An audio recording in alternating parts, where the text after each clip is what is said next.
अक्सर जो लोग घर पे काम करते हैं, घर का हम्म। जो सेटिंग होता है वो एर्गोनॉमिक्स नहीं होता है ऑफिशियल। हम्म। ठीक है, तो कभी आजकल को जो यंग जनरेशन में लोगों को जो पेन हो रहा है, हम्म। तो ज़्यादा वजह यही है, ज्यादा बैड पोस्चर पे नहीं है ना। बैड पोस्चर, हाँ। एर्गोनॉमिक्स। कम से कम कुछ बेसिक एक्सरसाइज सीख लेना चाहिए, चाहे आप फिजियोथेरेपिस्ट के पास या कुछ भी, योगा ही अगर कर रहे हैं, योगा जी। भी अच्छी चीज़ है, तो कुछ बेसिक स्टेप्स सीख लेना चाहिए जो डेली करना है। ऐसा नहीं है कि ट्रेडिशनल वाला बेहतर नहीं था या ये तो बेहतर ही है, अब नया टेक्निक है तो ये ज़्यादा बेहतर है।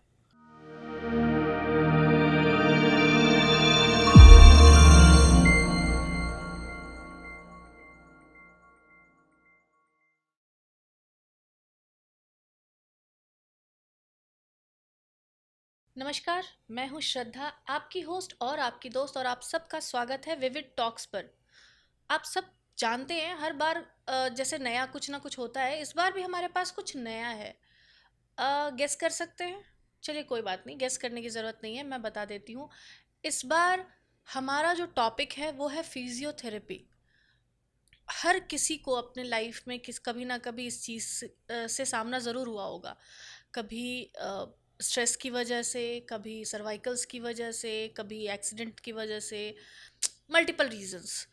तो ये क्या है, क्यों है, और कितनी कितनी ज़रूरी है हमारे लिए, इस टॉपिक को आप तक पहुंचाने के लिए आज हमारे साथ हैं डॉक्टर अमीरुल होदा सर, जो कि एक जाने माने फिजियोथेरेपिस्ट हैं, अपना जिनका अपना एक फिजियोथेरेपी सेंटर भी है, आधुनिक फिजियोथेरेपी एंड निज़ामा सेंटर करके है, और ये पटना में ही है। आप सब को कभी भी किसी भी तरीके की कोई परेशानी हो, वहाँ ज़रूर जाएं। और सबसे इम्पॉर्टेंट बात, आपसे जुड़ी जो भी परेशानियाँ यहाँ आपको पता चलने वाली हैं, उन सब का बेहतर इलाज अगर आप चाहते हैं तो सर के पास ज़रूर जाएं।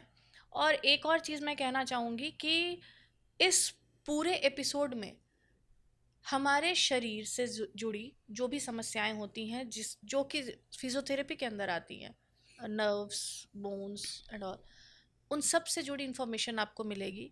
और इन ऐसी ही बहुत सारी जानकारियों को हमेशा आप तक हम पहुंचाते रहें। इसके लिए बहुत ज़रूरी है कि आप हमारे चैनल को सब्सक्राइब करें, लाइक करें, शेयर करें, और अपने हर रिलेटिव, अपने हर जान पहचान वाले हर दोस्त तक पहुंचाएं, ताकि कोई भी इंफॉर्मेशन सिर्फ आप तक नहीं बाकी औरों तक भी पहुंचे। Thank you. तो आइए इस एपिसोड में हम एक बार फिर स्वागत करते हैं डॉक्टर अमीरुल होदा सर का। Welcome sir, welcome to Vivid Talks. Thank you. सबसे पहले तो मैं विविध टॉक का शुक्रिया अदा करना चाहता हूँ कि जी, उन्होंने मुझे इस प्लेटफॉर्म में कुछ शेयर करने के लिए इनवाइट किया है। बहुत बहुत ठीक। शुक्रिया सर। हाँ। एक्चुअली हम चाहते थे कि हमारा हमेशा से ये रहता है कि कुछ नया हम अपने ऑडियंस को दे सकें, और जो उनके हित का हो, फ़ायदे का हो। और वो लोग स्पेशली जो कुछ अचीव कर चुके हैं, और लोगों के लिए जिनका व्यवहार बहुत अच्छा है, और कुछ वो अचीव करके कहीं पहुंच चुके हैं, बट वो अपनी बात शायद सही से कह नहीं पा रहे हैं, या जो भी है। तो हमारी पूरी कोशिश होती है कि हम उनकी बात अपने इस प्लेटफॉर्म के माध्यम से लोगों तक पहुंचाएं, और जो लोग हमें सुन रहे हैं उनको हम कुछ अच्छा वैल्यूएबल हर बार दे सकें।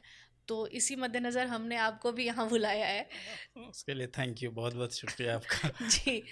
अच्छा सर, एक बात बताइए कि जैसे अब हम पॉडकास्ट की शुरुआत कर रहे हैं, तो फिजियोथेरेपी इस सब से जुड़ी बातें होंगी, लेकिन एक बात बताइए, आपके लाइफ में ऐसा क्या था जो कि आपको लगा कि हमको फिजियोथेरेपी की तरफ जाना चाहिए? या ऐसे बोलें कि आपकी लाइफ कहाँ से शुरू हो करके और कब कैसे फिजियोथेरेपी तक पहुंची, एक बार अगर आप पूरी चीज़ बताएं तो हमें अच्छा लगेगा। वो सबसे पहले मैं जब ट्वेल्थ कंप्लीट किया था, जी। तो ट्वेल्थ कंप्लीट करने के बाद फिर मैं सोचा कि क्या किया जाए, मेडिकल लाइन में ही जाना है। तो जी। बहुत सारे कोर्सेज था, मेरे कुछ रिलेटिव भी मेडिकल से हैं, तो उन्होंने बताया कि नहीं, फिजियोथेरेपी का बहुत अच्छा स्कोप है। फिर इसमें डिफरेंट डिफरेंट टाइप का ये सब ट्रीटमेंट होता है, और ये सब बीमारी का इलाज होता है। फिर उसके बारे में मैंने डिटेल से पढ़ा, तो फिजियोथेरेपी में फिर एक चीज़ डिफरेंस हमको मिला कि ये अगर हम बिना दवा से किसी बीमारी का ठीक कर सकते हैं तो ये एक अलग हट कर गया है। हम्म। ठीक है, तो फिर मैंने सोचा कि नहीं, फिजियोथेरेपी करना चाहिए। हम्म। ठीक है, तो फिर जब मैं देखा का एडमिशन ले लिया। तो एडमिशन लेने के बाद जब मैं पढ़ना स्टार्ट किया तो मैं पहले सोचा था कि ये तो छोटा मोटा कोर्स होगा, कर लेते हैं कोई छोटा कोर्स। ठीक है। तो जब मैं पढ़ने स्टार्ट किया तो मतलब उसका सिलेबस भी काफ़ी वास्ट था, वास्ट बहुत था। बड़ा सिलेबस था। हाँ हाँ। फिर पढ़ने के बाद पता चला कि नहीं, ये बहुत छोटा छोटा नहीं चीज़ है। नहीं है, हर चीज़ जानना है। ठीक है, छोटा इसमें समझ के बड़ी चीज उठा लिया हाँ, है। इसमें एनाटमी पढ़ना है, फिजियोलॉजी पढ़ना है, आपको बायोकेमिस्ट्री पढ़ना है, फिर हम्म। सर्जरी पढ़ना है, ऑर्थोपेडिक्स पढ़ना है, न्यूरोलॉजी पढ़ना है। हर सब्जेक्ट के बारे में आपको पढ़ना है। इसमें मेडिकल में जितना सब्जेक्ट है, ठीक है, सब पढ़ना है। सब पढ़ना है।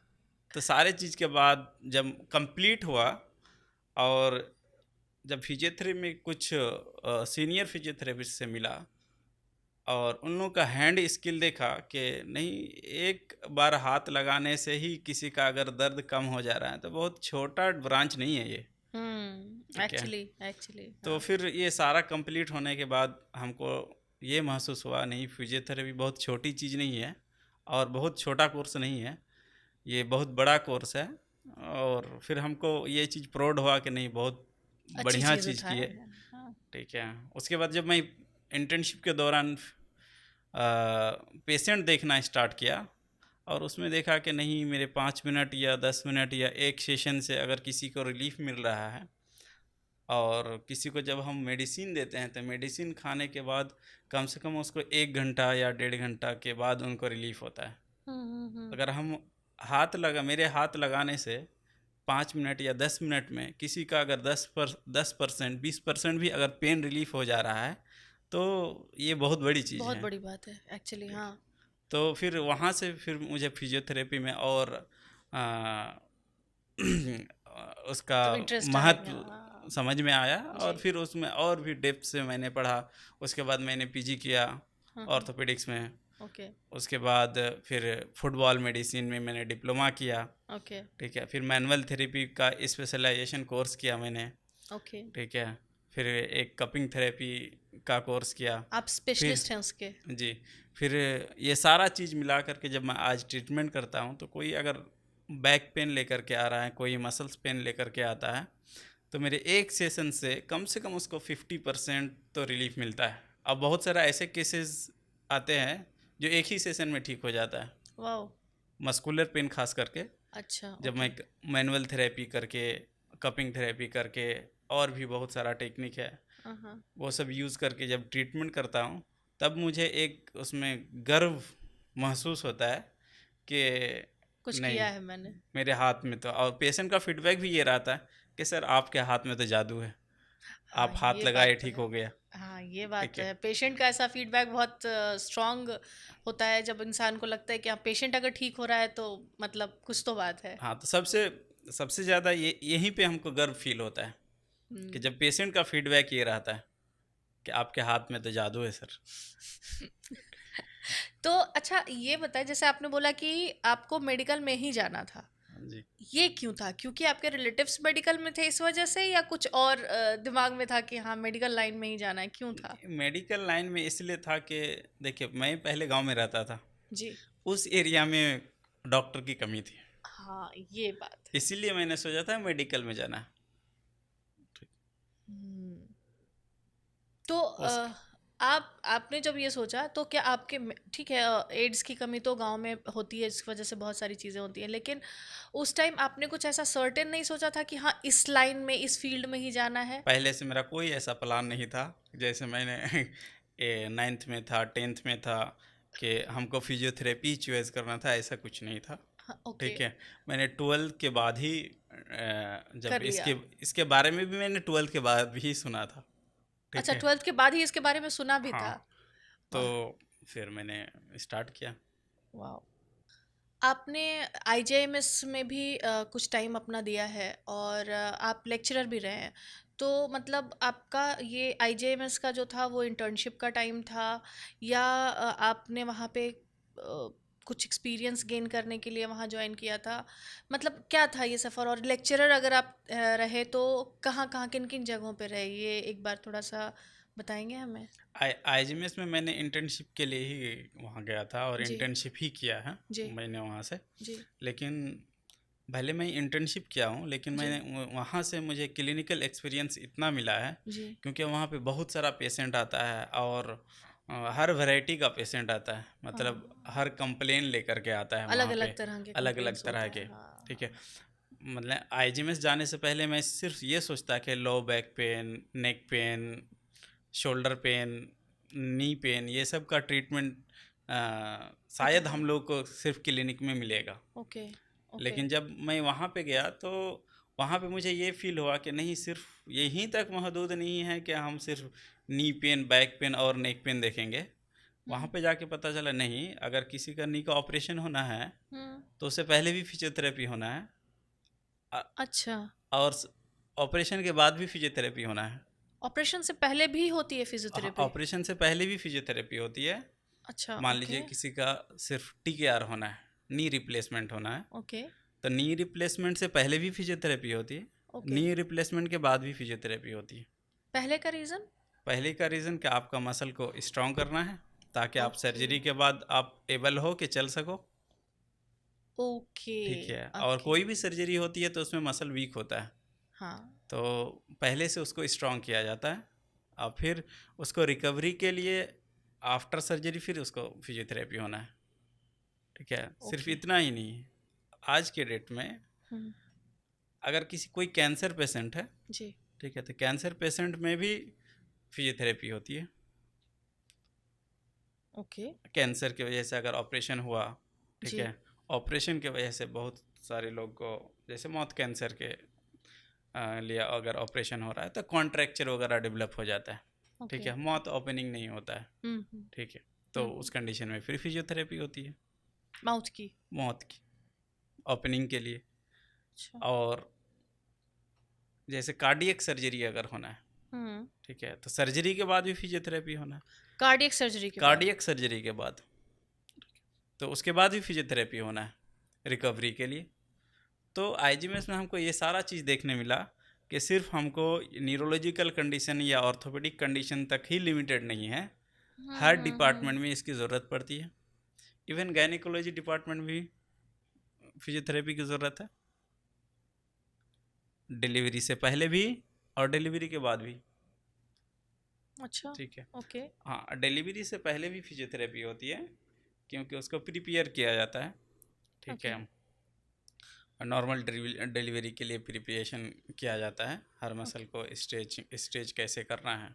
ठीक हाँ, है, हाँ, हाँ। तो उसके लिए एक्सरसाइज होता है।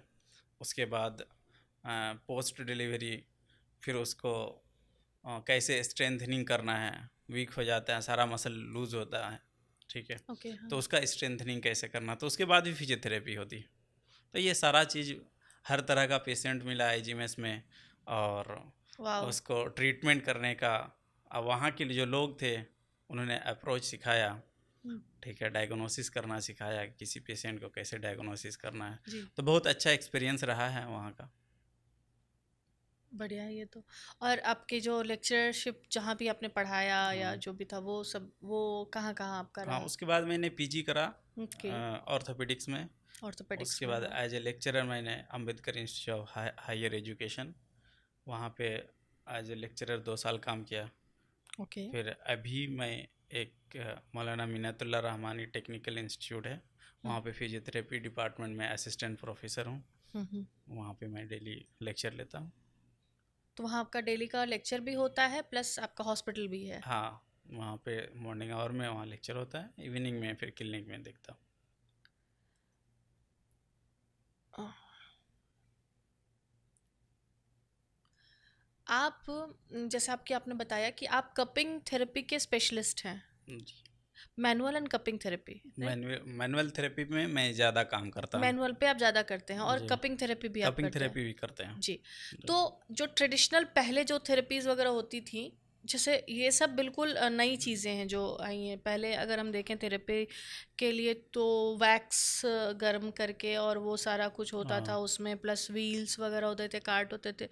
तो जो ये ट्रेडिशनली जो पहले जो थेरेपी का जो प्रोसेस चल रहा था वो, और ये जो कपिंग या मैनुअल थेरेपी जो नए नई चीज़ें जो इंट्रोड्यूस हुई हैं, निडल्स से होती हैं वो सारी चीज़, तो इन दोनों में क्या डिफरेंस है और कौन ज़्यादा देखिए बेहतर है? देखिए मैनुअल थेरेपी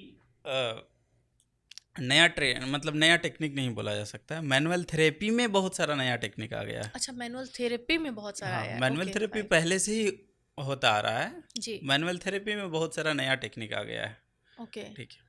तो मैनुअल थेरेपी अभी जो नया टेक्निक आया है, मैनुअल थेरेपी का कंसेप्ट ये है कि देखिए कोई भी मशीन अगर हम कहीं पे यूज़ कर रहे हैं, हम्म। ठीक है, मान लीजिए शोल्डर पेन है किसी को, हम्म। अब हम मशीन यूज़ कर रहे हैं, हम्म। तो मशीन या मेडिसिन सिर्फ इतना कर सकता है कि आपके अंदर का केमिकली कुछ चेंजेज कर सकता है। हम्म।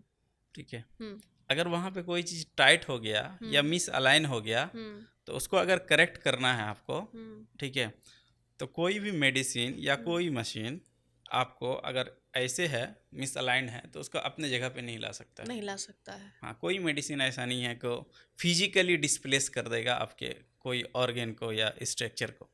हम्म। तो मैनुअल थेरेपी में ऐसा टेक्निक है कि अगर आपका मिस अलाइन है तो उसको करेक्ट करने के लिए, कोई चीज़ बहुत ज़्यादा टाइट हो गया तो उसको लूज़ करने के लिए, तो हर स्ट्रक्चर के लिए अलग अलग टेक्निक है। ओके। तो मैनुअल थेरेपी इस हिसाब से जो रूट कॉज होता है किसी बीमारी का, उसको ठीक है, क्लियर करती पेन है। का, उसको हाँ, ठीक करते हैं। उसको क्लियर करती ठीक है। है। हाँ। इसी तरह से जो कपिंग थेरेपी, ये हमारा एक हीलिंग प्रोसेस को इन्हांस करता है साथ में। हम्म। तो जब हम कपिंग थेरेपी करते हैं, वहाँ का ब्लड सर्कुलेशन को वो बढ़ा देता है, हम्म। जिससे जो हीलिंग प्रोसेस होता है उसको फास्ट कर देता है। तो इस तरह से किसी पेशेंट का treatment manual therapy, cupping therapy अगर हम लोग उसमें इंक्लूड कर देते हैं तो हीलिंग प्रोसेस, रिकवरी फास्ट हो जाता है। ओके, तो ये ट्रेडिशनल से कितना बेहतर है, और या ट्रेडिशनल वाला जो था वही बेहतर है? नहीं, ऐसा नहीं है कि ट्रेडिशनल वाला बेहतर नहीं था या ये तो बेहतर ही है। अब नया टेक्निक है तो ये ज़्यादा बेहतर है। ठीक ओके। है। लेकिन कभी कभी उसकी भी ज़रूरत पड़ती है सपोर्टिंग के लिए। मान लीजिए एक अल्ट्रासाउंड थेरेपी है, अगर हम्म। हमको इन्फ्लामेशन कम करना है तो अल्ट्रासाउंड थेरेपी लगाते।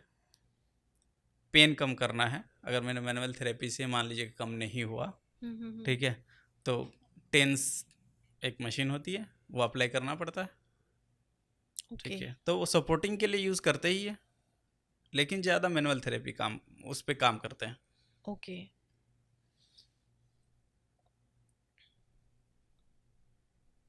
एक किसी ऐसे पेशेंट की, जैसे कि आपने अभी बताया कि कई पेशेंट ऐसे भी आते हैं कि एक दिन में ठीक हो जाते हैं या जैसे भी, तो कोई एक ऐसा पेशेंट अभी तक आपको मिला है जो कि कुछ अजूबा केस हो, या जी। ऐसा कि थोड़ा टफ हो और उसका रिकवरी बहुत जो भी आपने टेक्निक्स यूज़ करते हैं उससे उसकी रिकवरी बहुत स्पीडी हुई हो, बहुत तेज़ी से, और अच्छा फील करके वो फिर वापस अपने घर गया हो, या फिर रेगुलर प्रोसेस पे एक ऐसा तो बहुत पेशेंट देखे हैं, लेकिन रिसेंटली एक रिसेंट का ही हिस्ट्री बताते हैं जी। कि एक मेरे पास पेशेंट आया, उनको चक्कर आ रहा था। ठीक है, और वो चक्कर से बहुत परेशान थे। बहुत सारे हॉस्पिटल हैं पटना एम्स में और कहाँ कहाँ दिखा करके आए। ठीक है, हर जगह का मेडिसिन खा रहे थे, लगभग 6 महीना से वो परेशान थे। ठीक है, तो उनको किसी ने बताया कि अगर चक्कर आ रहा है तो एक बार फिजियोथेरेपी करके देखिए। फिर मेरे हम्म। पास आया और मैंने उसका असेसमेंट करा। असेसमेंट करने के बाद मुझे ये पता चला कि उनके कान में प्रॉब्लम है। ठीक है, इससे पहले जो वो ले रहे थे ट्रीटमेंट, वो नेक का ले रहे थे कि नेक। प्रॉब्लम कान में थी, हाँ, डॉक्टर ट्रीटमेंट ने नेक का बताया था था। कि नेक में प्रॉब्लम है हाँ। और उसका मेडिसिन खा रहे थे। ठीक है, हाँ। फिर मैंने उसका असेसमेंट किया अच्छे से, फिर ये पता चला ये कि कान में प्रॉब्लम है उनका। कान में एक होती है चीज़, ठीक है, एक क्रिस्टल होता है जो अपने जगह से डिस्प्लेस्ड हो जाता है, उसकी वजह से चक्कर आता है।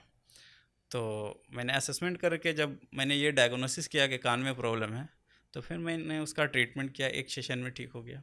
एक सेशन में? एक सेशन में, ये नहीं कि 2 सेशन 3 सेशन, नहीं, वाह। Single session. और फिर उनको ठीक है। नहीं आए चक्कर? हाँ, फिर नहीं चक्कर आया। ठीक है, मतलब अगर कान, वो कान के अंदर जो क्रिस्टल होता है, वो क्रिस्टल अपने जगह से डिस्प्लेस था, तो उसका कुछ टेक्निक होता है, हम लोग एक्सरसाइज करके ही उसको अपने ओरिजिनल जगह वापस पे जगह पे वापस लेके लेकर आए। आ जाते हैं। तो अगर वो अपने जगह पे आ गया तो फिर चक्कर नहीं आएगा। नहीं तो वो तो प्रॉब्लम क्रिएट करता नहीं, तो रहता है। जब तक वो डिस्प्लेस रहेगा तब तक चक्कर आता रहेगा। ठीक है, तो रिसेंटली मैंने एक ऐसा पेशेंट देखा।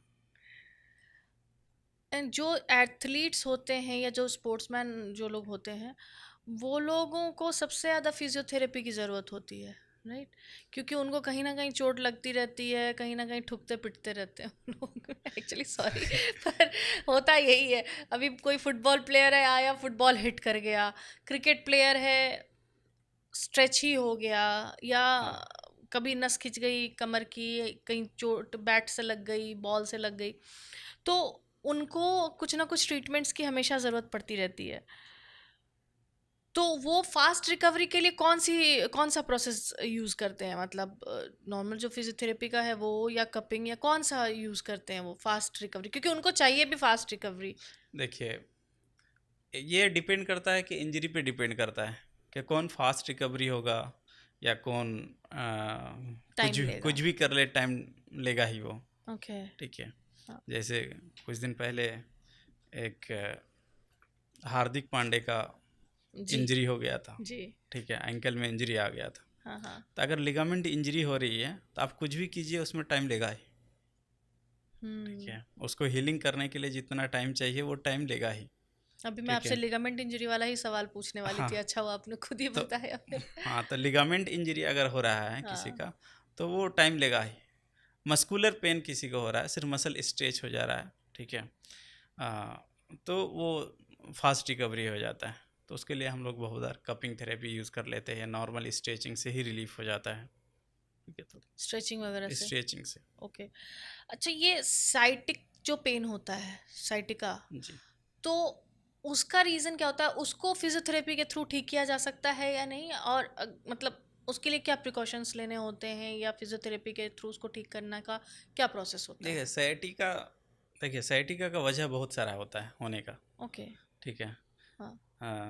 सियाटिक एक नर्व का नाम है, हाँ, sciatic nerve. Sciatic nerve. Sciatic nerve ठीक है, होती है, जो हाँ। कमर से निकलती हाँ, है बिल्कुल। और साइडवेज में जाती है हाँ वो। पैर को सप्लाई करता है। जी, हाँ। ठीक है, तो वो अगर कहीं पे भी कंप्रेस हो जाए, हुँ। चाहे मेरे कमर में कंप्रेस हो जाए, या फिर मेरे ग्लूटियल रीजन में एक पेरिफॉर्मिस सिंड्रोम होता है वहाँ पे कंप्रेस हो जाए, हुँ। या कहीं पे भी किसी वजह से वो कंप्रेस हो जाए हुँ। और रेडिएटिंग पेन हो, यानी वो सियाटिक नर्व जहाँ सप्लाई कर रहा हो वहाँ पे पेन हो या वीकनेस हो, हुँ। तो उसको सियाटिका बोला जाता है। हुँ। चाहे वो दबे कहीं पे भी, हाँ, हाँ, उसका हाँ, हाँ, प्रॉब्लम कहीं बिल्कुल, पे भी बिल्कुल, हो। हाँ।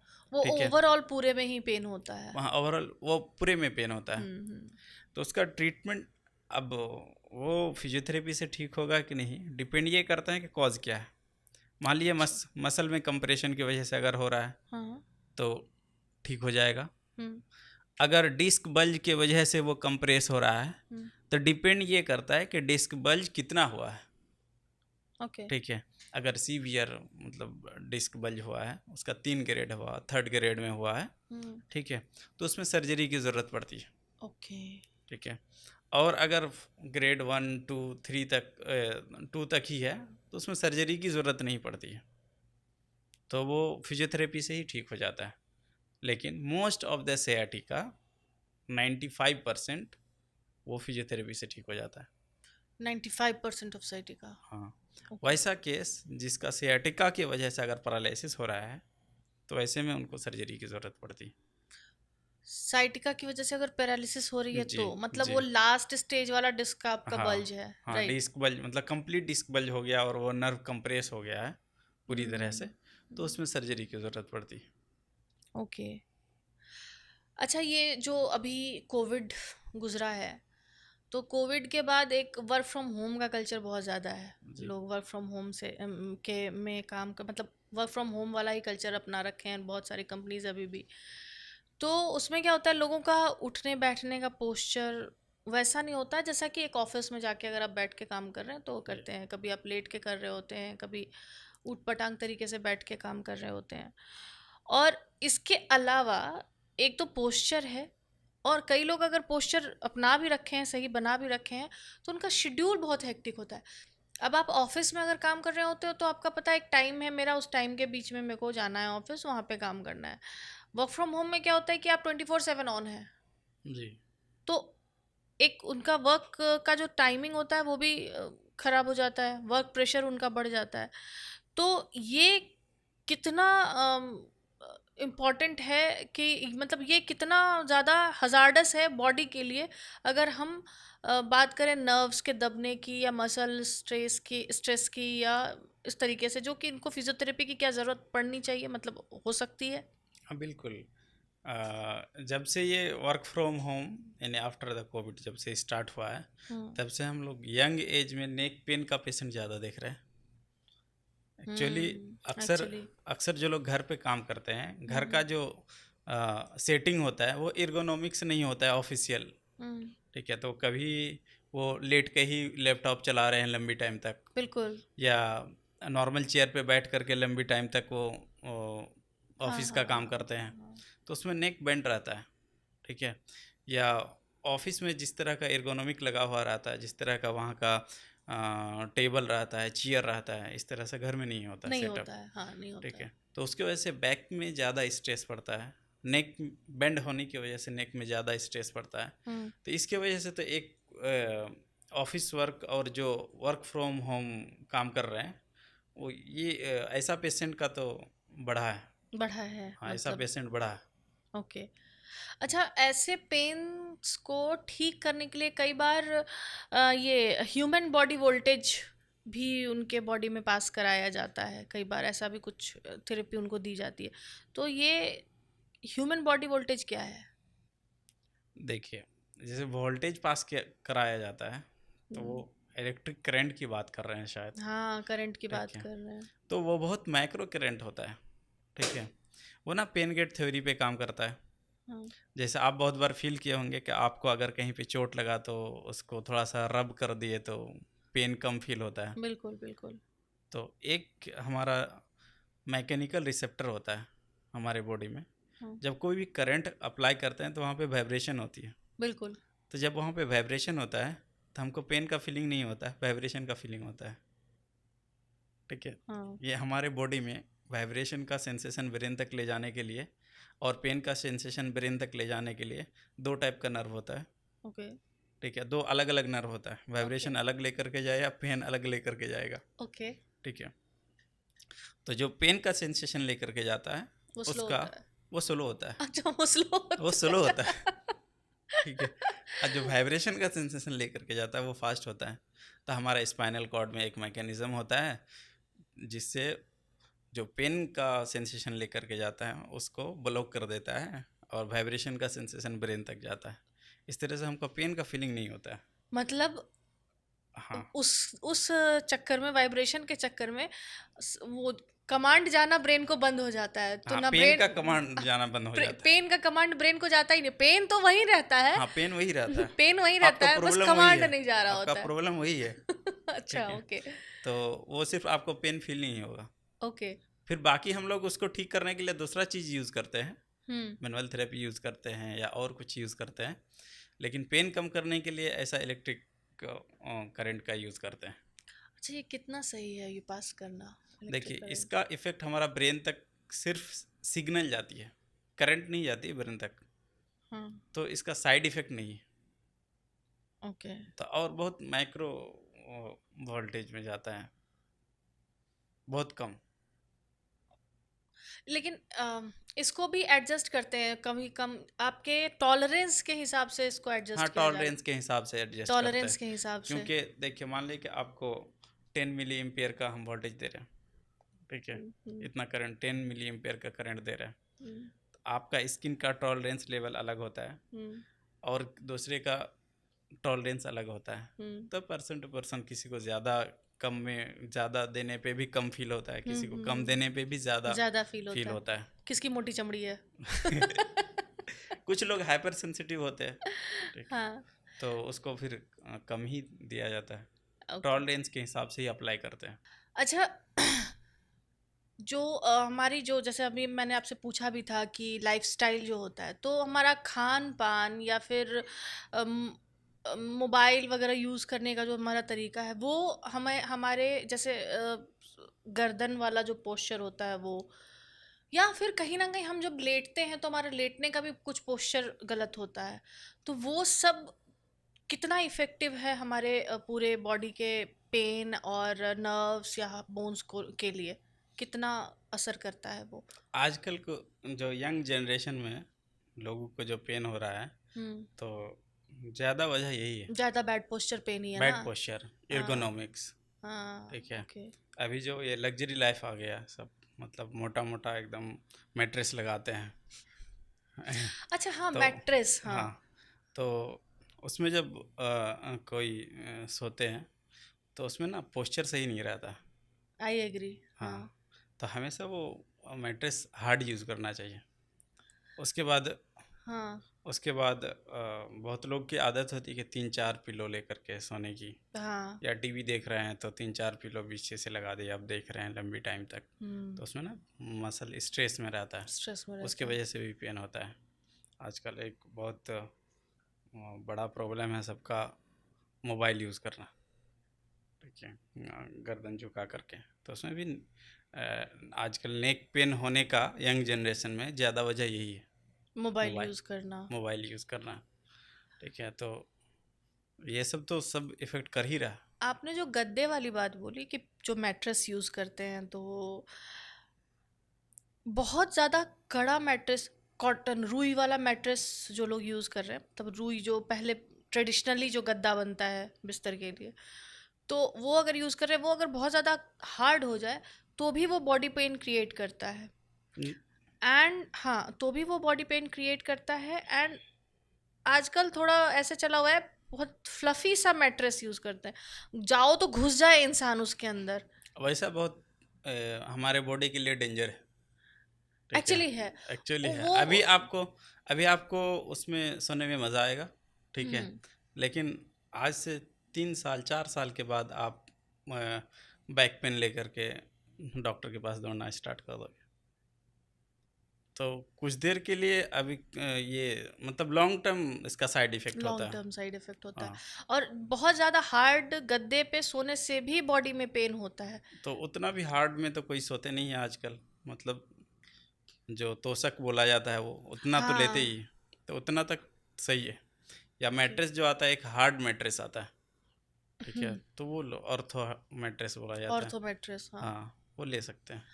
अच्छा, ऑर्थो मैट्रेस पे मुझको आजकल ना वो ऑर्थो मेमोरी फोम करके कुछ चल रहा है, जो सर्वाइकल्स वगैरह का जिनको इशू हो वो पिलो अपना रखें तो कुछ मेमोरी फोम का पिलो वो आता है, जो कि सर्वाइकल्स के लिए यूज़ होता है। लाइक उसका एक शेप पर्टिकुलर ऐसा दिया रहता है, हाँ, और वो सिर्फ जिन लोगों को सर्वाइकल्स है या बैक पेन इशू है नेक में, बैक नेक में, तो उनके लिए रिकमेंडेड होता है। ये कहाँ तक ठीक है? वो बहुत फ्लफी सा होता है। हाँ, वो 2 टाइप का आता है। सर्वाइकल पिलो बोला जाता है उसको। हाँ, सर्वाइकल्स भी। हाँ, सर्वाइकल पिलो बोला जाता है हाँ। उसको। वो दो टाइप का आता है। जिसको सर्वाइकल हो गया उसके लिए अलग आता है। जिसको सर्वाइकल स्पॉन्डिलाइटिस है उसके लिए अलग आता है। एक प्रिवेंशन के लिए आता है। अच्छा, तो ओके। जिसको हो गया उसको जो सर्वाइकल पिलो आता है वो यूज़ करना चाहिए। ठीक है, उसी में एक कॉन्ट्यूर करके आता है। ओके। ठीक है, मतलब आप जिस शेप में आपका नेक रहेगा वो पिलो ही उस शेप का हो जाएगा। ओके। हाँ, तो नॉर्मल वो यूज़ करना चाहिए अगर आप यूज़ करना चाहें, नहीं तो आप पतला पिलो यूज़ कर सकते हैं। फिर वो नेक के हिसाब से अपना शेप ले लेता हाँ, है। ओके। अच्छा, अभी रील्स पे एक क्विक फिक्स फिटनेस टाइप की चीज़ आ रही है, क्या आपने इंस्टाग्राम वगैरह पे इस चीज़ को कभी नोटिस किया है? क्विक फिक्स मतलब आप ये बोलना चाह रहे हैं कि हाँ, कोई चीज़ आया शॉर्टकट में कुछ देख करके ठीक हो हाँ, गया, बिल्कुल बिल्कुल, या हाँ। थ्रस्ट वगैरह, कैरोप्रैक्ट की बात कर। काइंड ऑफ वही। हाँ, बिल्कुल, आप जो बोल रहे हैं वही है। उन वही वही सारी चीज़ें दिखाई जाती हैं अलग अलग तरीके से। हम्म, बट उसमें ये रहता है कि अ, जो भी सोशल मीडिया पे उसके वीडियोस भी वायरल हो रखे हैं कि कुछ एक नॉर्मल कुछ थेरेपी दे दिया जो तुरंत, बिल्कुल ही तुरंत से ही एकदम आराम हो गया, या स्ट्रेच कर दिया बॉडी को, या फिर जो कैरो कैरोप्रैक्टिस की बात कर रहे हाँ, हैं। कैरोप्रैक्टिस है, कैरोप्रैक्टिस हाँ, के थ्रू एकदम से रिलीफ आ गया, तो बिल्कुल से वैसे क्विक फिक्स सा कुछ है, उस पे आप कितना सहमत हैं? क्या करना चाहिए उस पे? वैसा कुछ करना चाहिए कि एकदम से ही कुछ जादू हो जाए? क्योंकि जादू जैसा कुछ तो होता नहीं देखिए है। सोशल मीडिया पे आजकल जो ट्रेंड चला हुआ है, एक वीडियो बना करके डालना, कि आप लोग फीडबैक भी देखते होंगे अक्सर लोग का, कि हाँ कुछ किया उसके बाद उसके पूछा गया कि कैसा है। ठीक है, तो लोग बहुत अच्छा फील कर रहे हैं। ठीक है, आप लोग नाई के पास भी जाके बहुत बार बजवा नाई के लेते हैं। पास जा करके बजवा देते हैं, तो थोड़ी देर के लिए रिलीफ अच्छा होता है। लगता है, हाँ। ठीक है। हाँ, तो ऐसा भी नहीं है कि इससे ठीक नहीं होता है। जैसे किसी का माल पोजिशनिंग है तो वो करेक्ट करके ठीक होता है। लेकिन जिस तरह से सोशल मीडिया में दिखाया जा रहा है, किसी का हड्डी टेढ़ा है, किसी को स्कोलियोसिस है, स्ट्रक्चरल स्कोलियोसिस है, कंजेनेटल बाय बर्थ उसको स्कोलियोसिस है, उसमें भी कायरोप्रैक्टिक करते हैं लोग। ठीक है, तो वैसा कुछ नहीं होने जा रहा है। ठीक है, एक सेशन में भी कुछ नहीं हो रहा है, उसका 1000 सेशन में भी कुछ नहीं होने जा रहा है। ठीक है, जिसको स्ट्रक्चरल स्कोलियोसिस है उसको ऑपरेशन करना ही पड़ेगा।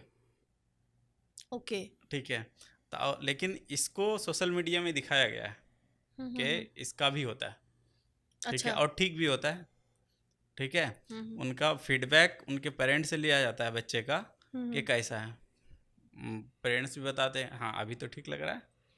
ठीक है, लेकिन अगर किसी का बाय बर्थ बोन उसका टेढ़ा है, ठीक है, तो वो थ्रस्ट दे करके या क्यों, या ऐसा कुछ होने नहीं जा रहा है। ठीक है, ओके। इसमें लोग हज़ारों रुपया बर्बाद करते हैं। हाँ, ये तो है। इस चक्कर में, फिजियोथेरेपी के चक्कर में, ऑनेस्टली एक बात बोलूँ तो कई बार सही फिजियोथेरेपी भी नहीं मिल पाती है लोगों को। हाँ फिजियोथेरेपी ये, के चक्कर में कई बार लोगों का बहुत ना चाहते हुए भी बहुत पैसे बर्बाद हो जाते हैं, क्योंकि सही फिजियोथेरेपी मिल नहीं पाती है। जी, वो जैसे कि अभी आपने हम मतलब मैंने आपसे पूछा कि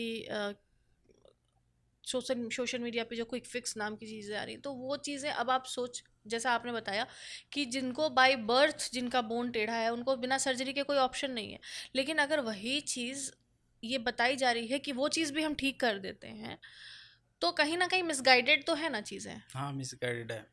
तो ये मिसगाइडेड चीज़ों से बचने के लिए लोगों को कैसी जानकारी उन लोगों के पास हो ताकि वो बच सकें? I mean normal common people, हमारे जैसे जो ले पर्सन्स हैं जिनको मेडिकल टर्म्स का कुछ इन्फॉर्मेशन नहीं है। चलो हेडेक की गोली तो आजकल कोई गूगल कर लेता है, पता चल जाती है कि चलो ये गोली है हेडेक की होगी, ये गोली है पेट स्टोमक एक की होगी। लेकिन जो फिजियो है, जो हमारा नर्व्स है, हमारा बोन्स है, उसके बारे में हर कोई हर चीज़ नहीं समझ पाता है। वो बहुत सोफोस्टिकेटेड चीज़ होती है। तो क्या लोगों को अपने अंदर कैसी जागरूकता रखनी चाहिए ताकि इन सब चीज़ों को लेकर के लोग अलर्ट रहे कि भाई मेरा शरीर अब ये सिग्नल दे रहा है, मतलब अब हमको ये प्रॉब्लम हो सकती है।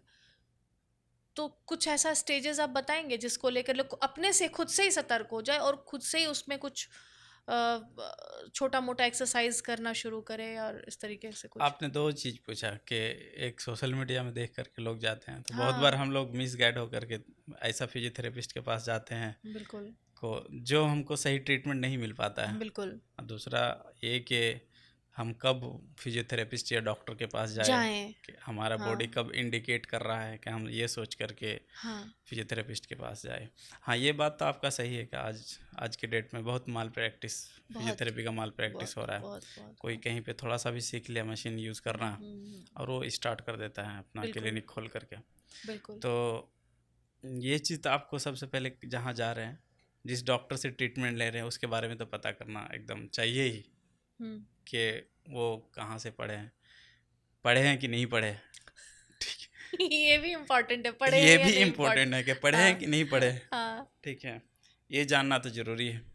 सोशल मीडिया देख करके तो नहीं जाना चाहिए कि सोशल मीडिया में किसी को फीडबैक मिला तो आप पहुंच तो गए। पहुंच गए। ठीक है, करेक्ट, हाँ। आप तो सोशल मीडिया में अगर कोई अपना आईडी से डाल रहे हैं, ठीक है, अगर मैं डॉक्टर हूँ, मैं अपने इसका डालूंगा, तो मैं तो इतना ही डालूंगा जो जो ठीक हुआ है, जो नहीं ठीक हुआ पॉइंट तो नहीं डालूंगा। पॉइंट, ये भी सही है। तो हाँ, आप सिर्फ पॉजिटिव मार्केटिंग करेंगे आप तो। हाँ हाँ हाँ, हाँ, हम तो बिल्कुल पॉजिटिव मार्केटिंग करेंगे, बिल्कुल। और जिनका ठीक हुआ उन्हीं का वीडियो बना के डालेंगे। हाँ, ये ठीक भी है, है। हाँ। तो आप तो ये नहीं जानते कि मैंने दिन में 100 पेशेंट देखा तो उसमें 2 ही ठीक हुआ, 2 का वीडियो डाला। ये भी है। ठीक है, 98 अगर बिल्कुल। ठीक नहीं हुआ तो मैं तो उसका डाला ही नहीं।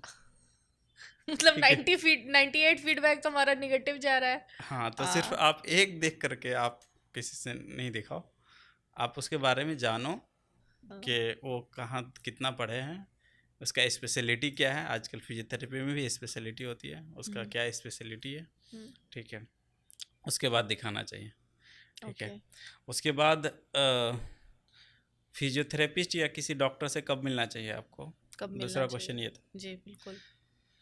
तो किसी तरह का भी अगर आपको पेन हो रहा है, ठीक है, तो ये इंडिकेट करता है कि कुछ आपके शरीर में गलत हो रहा है। गड़बड़ है। ठीक है, हाँ। या तो मिसअलाइंड है, या वहाँ पे इन्फ्लामेशन है, या कुछ और डिजीज है, कुछ करेक्ट। तो हाँ गड़बड़ हाँ है। हाँ हाँ हाँ हाँ। ठीक है, तो इसके वजह से मिलना चाहिए। आपको कहीं पे टिंगलिंग अगर झुंझुनी फील हो रही है, ठीक है, तो भी मिलना चाहिए। कहीं पे वीकनेस फील हो रहा है, डिस्कम्फर्ट फील ना हो रहा है, तभी मिलना चाहिए। ठीक है, अगर फिजियोथेरेपिस्ट से आप जितना जल्दी मिलिएगा, कोई प्रॉब्लम है, जितना हम्म। अर्ली मिलिएगा, या किसी भी डॉक्टर से जितना हम्म। अर्ली मिलिएगा, जितना पहले वो डायग्नोसिस हो जाएगा कि आपको ये प्रॉब्लम है, उतना जल्दी ठीक हो सकता है। संभावना ज़्यादा बढ़ हाँ, जाती तो है ठीक इसीलिए होने आपको की। किसी तरह का अगर डिस्कम्फर्ट फील हो रहा है हम्म। तो इग्नोर नहीं करना चाहिए। हम्म।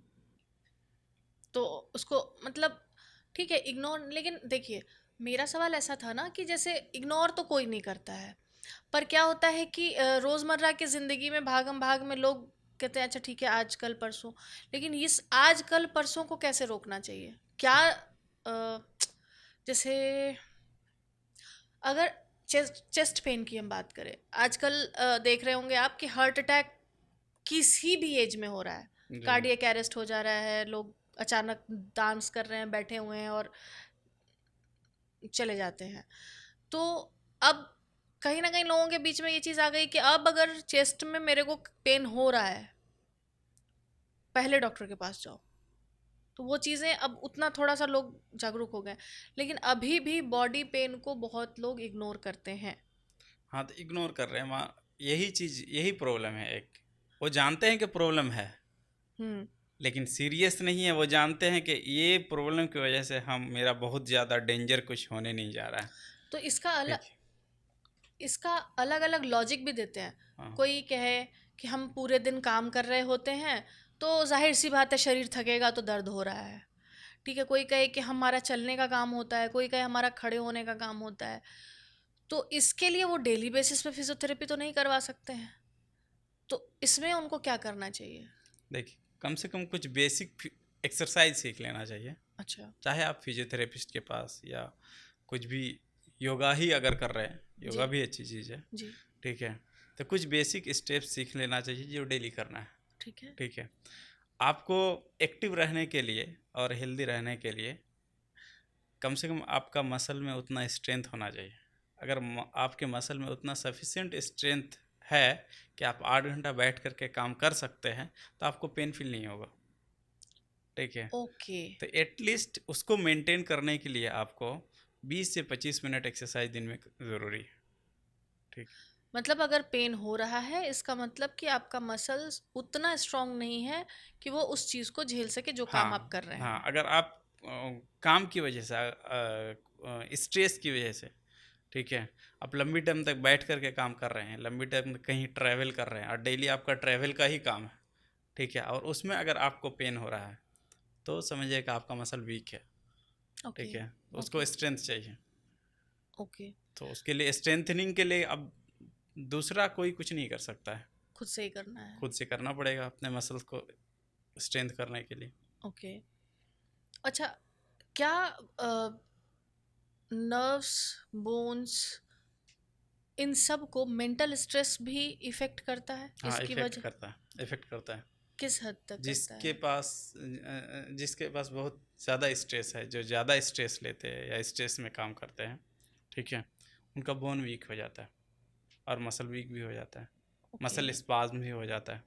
ठीक है, आप लोग ओके। अक्सर फील करते होंगे कि जिस दिन आपको स्ट्रेस ज़्यादा है, हेडेक हो रहा है हाँ। या नेक पेन हो रहा है। बिल्कुल। ठीक है, स्ट्रेस की वजह से आपका जो नेक का मसल्स है वो स्पाज्म हो जाता है, ओके। और वो नेक का मसल स्पाज्म होने की वजह से भी आपका हेडेक होता है। ठीक है, ये चीज़ ओके। होता है। जो लोग लंबी टाइम तक स्ट्रेस में रहते हैं उसका बोन वीक हो जाता है। ठीक है, इवन वो ऑस्टियोप्रोसिस हो जाता है, ऑस्टियो स्ट्रेस की वजह से। स्ट्रेस की वजह से। एक ये भी रीज़न है। ऑस्टियोप्रोसिस मतलब ये बोन डेंसिटी बोन कम डिजीज, बोन डेंसिटी कम हो जाती है, कम कम बोन हो डिजीज जाती है। है। ठीक है, जिसमें थोड़ा सा भी गिरने से बोन ब्रेक हो हड्डियां जाता है। भुरभुरी हो जाती हैं, हाँ, हाँ बेसिकली, हाँ। तो इतना हद तक स्ट्रेस इफेक्ट करता है। ओके। और ये तो आज के टाइम में हर किसी के पास है, और हाँ, कुछ हो ना हो मेंटल स्ट्रेस तो सबके पास है। स्ट्रेस है तो रिलैक्स होने के लिए कम से कम एक्सरसाइज कीजिएगा तो आप रिलैक्स रहिएगा। ओके। अच्छा, हाइड्रोक्लोन थेरेपी नहीं करना था। अच्छा, हम बात कर रहे हैं अभी, जैसे कि हमने बात करी अभी एक्सरसाइजेस की, लोगों का को जागरूक होने की, और बहुत सारी चीज़, कुछ मिथ्स भी हैं फिजियोथेरेपी को लेके। जी जी। तो फिजियोथेरेपी, जैसे आपने बताया भी कि जैसे जब आप आईजीएमएस में थे तब आपको पता चला कि अच्छा, सिर्फ बोन या नर्व या बैक पेन के लिए नहीं, और भी चीज़ों के लिए यूज़ होता है। तो वही सेम सवाल मैं फिर से आपसे करना चाहूँगी कि क्या फिजियोथेरेपी के बाद क्या फिजियोथेरेपी सिर्फ इंजरी के बाद ज़रूरी होती है, कि कोई इंजरी हो गई, मान लो किसी का एक्सीडेंट हो गया, या कोई गिर गया, या चोट लग गई कहीं, तो उस चीज़ को कवर अप कराने के लिए सिर्फ फिजियोथेरेपी की ज़रूरत होती है? नहीं, तो मैंने पहले भी एक्सप्लेन किया, सिर्फ इंजरी के बाद ये इस चीज़ की ज़रूरत नहीं पड़ती है रिकवरी के लिए। हम्म। इंजरी से बचने के लिए भी इसकी ज़रूरत पड़ती है। आप हर स्पोर्ट पर्सन को देखते होंगे कि वो अ, खेलने से पहले भी फिजियोथेरेपी कराते हैं। हम्म। फिजियोथेरेपी कराते हैं फिटनेस रहने के लिए। हाँ। ठीक है, एक फिजियोथेरेपिस्ट सिर्फ ये नहीं कि इंजरी हुआ तो उसके बाद आपका रिकवरी के लिए सिर्फ वो ट्रीटमेंट करेंगे आपका। बिल्कुल, हाँ। ठीक है, एक फिजियोथेरेपी इस चीज़ के लिए भी रिस्पॉन्सिबल होता है और काम करते हैं कि आप जब बॉलिंग करेंगे या आप खेलने जाएंगे तो आप एक प्लेयर के मसल्स में कितना ये ताकत है या कितना कि बॉल उसमें थ्रो कर सकें। बॉल थ्रो कर सकते हैं। राइट, हाँ अगर हाँ। कम है तो उसको भी परफॉर्मेंस बढ़े अच्छा करने के लिए फिजियोथेरेपी ही काम करते हैं उसको। मतलब हम ये मान सकते हैं कि एक स्पोर्ट्समैन का को अच्छे तरीके से परफॉर्म करने के लिए फिजियोथेरेपी बहुत ज़रूरी है। बहुत ज़रूरी है। ओके। अच्छा, जैसे फिजियोथेरेपी आपने बोला कि स्पोर्ट्समैन लेते हैं, स्पोर्ट्समैन के अलावा जो नॉर्मल पीपल है, फिजियोथेरेपी घर पे अगर मतलब मान लीजिए कि हम एक्सरसाइज कर रहे हैं, तो क्या हमें फिजियोथेरेपिस्ट की ज़रूरत है? देखिए, दो चीज़ें, जैसे आप घर पे एक्सरसाइज कर रहे हैं किस लिए कर रहे हैं? अगर हम्म। फिटनेस रहने के लिए कर रहे हैं तो इनफ है। हम्म। फिजियोथेरेपी ये नहीं कि सिर्फ आपको एक्सरसाइज करवा रहे हैं तो आप सिर्फ फिटनेस रहेंगे। हम्म। फिजियोथेरेपी बीमारी का भी तो ट्रीटमेंट करते हैं। ठीक है, मान लीजिए हम्म। आपको नेक पेन है, हम्म। आप सोचेंगे हम घर पे एक्सरसाइज कर लें। हम्म। ठीक है, स्ट्रेंथ आ जाएगा, हम्म। लेकिन मान लीजिए कोई मसल बहुत ज़्यादा टाइट है, हम्म। तो आपके घर पे करने से वो उतना इफेक्टिव नहीं होगा जितना कोई फिजियोथेरेपिस्ट कर देंगे। करेक्ट, हाँ। तो इसके बिल्कुल, लिए आपको विजिट करना विजिट चाहिए। करना चाहिए। ओके। एक और मिथ है कि फिजियोथेरेपी का रिजल्ट बहुत धीरे धीरे आता है, कितना सच है ये? ऐसे ज़रूरी नहीं है कि हर कंडीशन में धीरे धीरे आती है। ओके। ठीक है, most of the case fast ही होता है। ओके। कुछ कुछ कंडीशन न्यूरोलॉजिकल कंडीशन में स्लो होता है। ओके।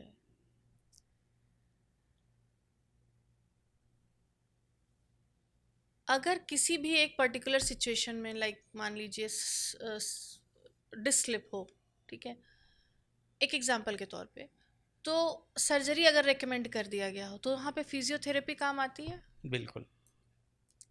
अगर डिस्क स्लिप डिस्क किसी का हुआ हो, डिस्क बल्ज किसी का हुआ हो, ठीक है, तो हर डिस्क बल्ज नर्व कंप्रेस नहीं करता है। अच्छा। ठीक है, हर स्लिप डिस्क या डिस्क बल्ज नर्व या स्पाइनल कॉर्ड को कंप्रेस नहीं करता है। हम्म। ठीक है, तो उसके लिए ज़रूरी नहीं है कि सर्जरी करे, फिजियोथेरेपी से ठीक हो जाएगा। मैंने बताया था कि इसका ग्रेड होता है। हाँ हाँ, ठीक बताया है, था। ग्रेड थर्ड और फोर्थ में ज़रूरत पड़ती है। हाँ, ठीक है, वन और टू में ज़रूरत ज़रूरत नहीं नहीं पड़ती है। पड़ती है, हाँ। ठीक है, तो स्लिप डिस्क में ज़रूरी नहीं है कि सर्जरी कराए। हाँ, बहुत सारा ऐसा ग्रेड 3 और 4 भी फिजियोथेरेपी से ठीक हो जाता है। मतलब 95% जो आपने बोला था कि वो हाँ, ठीक हो वो जाता है, ठीक हो जाता वो है। ठीक हो हाँ, जाता है। कुछ ही ऐसा केस होता है जिसमें सर्जरी करनी पड़ती है। ओके। तो क्या फिजियोथेरेपी सिर्फ मशीन और गैजेट से ही होती है? नहीं, मशीन और गैजेट इनफ नहीं है। ओके। मशीन और गैजेट आपका इन्फ्लामेशन कम कर सकता है, ओके। ठीक है, पेन को कम कर सकता है। हम्म। लेकिन मान लीजिए आपका अ, कहीं पे पोजिशनिंग फॉल्ट है, हम्म। ठीक है, तो वो मशीन ठीक नहीं कर सकता है, उसके लिए मैनुअल थेरेपी चाहिए।